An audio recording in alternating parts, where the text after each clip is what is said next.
So everybody wants to be a professional trader until it's time to do what professional traders do. In this video, we're going to be talking about the two things that I believe that probably over 90% of new or aspiring traders kind of look over and don't really tap into, but it's also some of the most important steps that you can take in becoming more consistent and profitable within your trading journey. So I'm going to be giving you a few pointers today, and hopefully you take them into account, take them into consideration, and start utilizing them, because I can almost guarantee you, you are not going to become full-time with this thing if you don't do these two things. So let's roll it.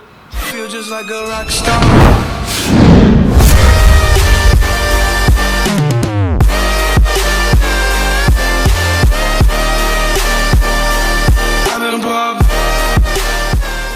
Hey, what's up, what's going on, guys? It's your boy Rico, aka RockStarrFX here, back with another video. And as I mentioned, we're gonna be going over some good stuff today, but before we get to that, make sure you give this video a thumbs up right at the very beginning and subscribe if you are not already subscribed, because it helps the channel grow and it helps me produce more videos just like this one to help you take your trading to the next level this year. So before we get into the two things that I want to discuss and go over today, I want you guys to understand, more than anything, people don't realize this, but trading is actually mostly mindset and experience. That's right. If you are a brand new trader and you are struggling in the markets, it doesn't matter what strategy you're trading. If you can't get your mindset correct and learn with the experiences that you come across in the market, you are never going to be full-time with this thing. Yeah, I tell my students all the time, when we're doing our mindset calls, our traders mentality calls, really going over certain things, I dedicate an entire day every single week to teaching students this kind of stuff right here, because I believe this is the most important thing, and without this,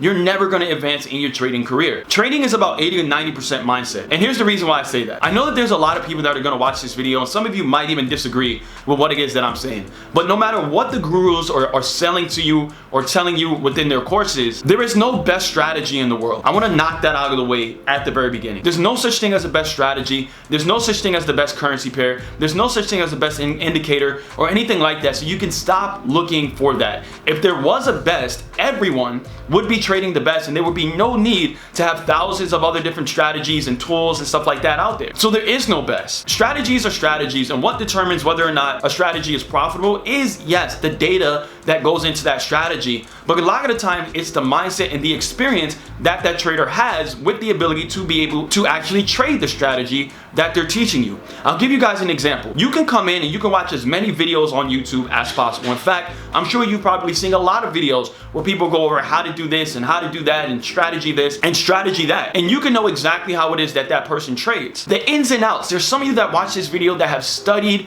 trading to the T, but you are still not profitable and consistent in the markets. The reason is because you have not yet developed the proper mindset.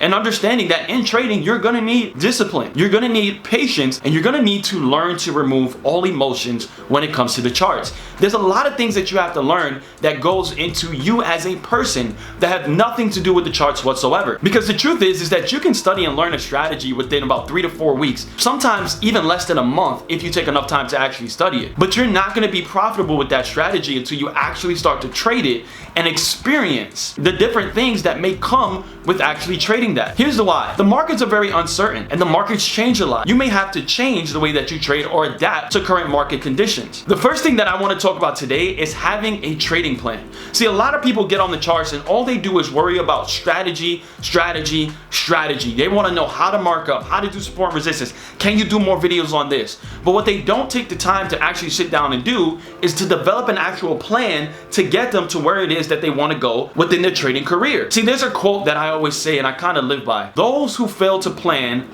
to fail. And every good trader knows exactly what it is that they're looking for in the markets on the charts before they even get on the charts. Now, there's a lot of good things that come into a trading plan, and I'm not going to go over that today. We talk about a lot of that, within our boot camp and stuff like that with some of our students. But some of the main key things that I talk about or that we express when you're looking at a trading plan is, number one, what time of day do you even get on the charts? This is actually very important because a lot of people only get on the charts when they have free time, when they're available, when they're bored, or whatever the case may be. You're not serious about it. And if you know anything about the markets, you know that the markets move in patterns, and these patterns happen over and over and over again. So wouldn't it only make sense to get on the charts the same time every day that you trade so that you can get used to the way that the markets move during that time. There are 4 major trading sessions within the Forex market. As someone that's brand new, you have to know these 4 sessions, and most importantly, how do the markets move within these sessions, because the markets do move differently with each of the 4. See, bringing it back to time, for example,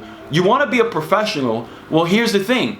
There's not a professional in the world that doesn't know when they need to show up to get things done. So you, in a sense, kind of have to have your clock in, clock out hours with your trading. You need to know when you are going to show up. If you're going to trade 3 times a week, or if you're going to trade 4 times a week. Are you trading New York session, or are you trading Tokyo session? These are things that you have to know and stay consistent with it. There are other things that go into a trading plan, like strategy, maybe some of the currency pairs that you look at, the confirmations that you go for in the markets, as well as even entry points, because there is a difference between your confirmations and your point of entries. But again, if you do not have a trading plan, then you're kind of just planning to fail when it comes to trading. So trading plan is number 1. Number 2 is going to be a journal or a log. See, as you're on your come up in the trading world, there's going to be a lot of things that you may notice for that day. But when you get back on the charts next week or even the next month, you're going to be so focused on the charts and clearing those trades that you're going to completely forget what it was that you learned or may have seen in the markets in the previous month. People ask me all the time, how did you come to figure out the settings that you use on your indicators? How did you come to figure out the time of day that you get on? How did you come to develop the strategy that you use to trade? None of this would be possible if I didn't actually sit down and log and journal my trading. See, the reason why I know, or the reason why I personally focus on currency pairs like EU and GU is because within my trading journey, I noticed that I actually was able to find the most amount of setups with my strategy within those 2 currency pairs at the time that I get on and trade every day. If I didn't write this down and journal it, if I wasn't able to go back and look at all the trades that I took, all the times that I took them, which ones I cleared, which ones I didn't clear, which ones maybe I skipped out on a confirmation, or which ones lost because I didn't wait for a certain confirmation. There will be a lot of things in the way that I trade today that I would have no idea, like a lot of you here, no idea why certain things happen. I would have no idea why maybe the markets didn't go the way that I thought they were going to go. We talk about back testing all the time, but as you're back testing, you should also be back logging, because writing it down makes it so much more clearer for you to see and for you to study than if you're just trying to remember this stuff within your brain. If you want to get better at the experience of trading and understanding the markets and figuring out which currency pairs work best for you, which ones work best for your strategy, which ones may trade better at a certain period of time, then the best way to do this is when you get on and when you're trading, log what time you're taking the trades, log what it was that you looked for within that trade, log whether or not you won or lost that trade. There's a lot of things that can go into a trading log, but again, it starts with you actually creating the log first. By the way, there is no perfect trading log or trading plan. A lot of that comes with experience. So don't even go on YouTube and try to search the best trading log or the best trading plan, the best trading journal, whatever the case may be. Guys, again, be willing to go through the journey, be willing to have the experience, be willing to maybe even take on some coaching or mentorship so that you can cut the learning curve. But at the end of the day, you have to understand that trading is a journey. And if you're not willing to go through that journey, then you will never be a successful trader. So hopefully this video made sense, and hopefully you guys got some value from this. As I said before, I do talk a lot about this stuff right here, not just the charts, but this kind of stuff that you're going to need to take your trading to the next level within our bootcamp and with our students here with the academy. So if you are interested in doing that, make sure to click the links. One of the links down below is going to direct you to our mentorship and our coaching group, where you can get access to obviously everything that we teach, our live sessions which go on multiple times every single week, as well as the trading community, because in all honesty, trading can be boring, but it's a lot better when you're doing it with people or a community of people who may be just as new as you and or have more experience in which you can learn from. So with that being said, guys, this is your boy Rico, aka RockStarrFX. If you're not already subscribed, make sure you hit that subscribe button, but I'm out. Peace. Feel just like a rock star.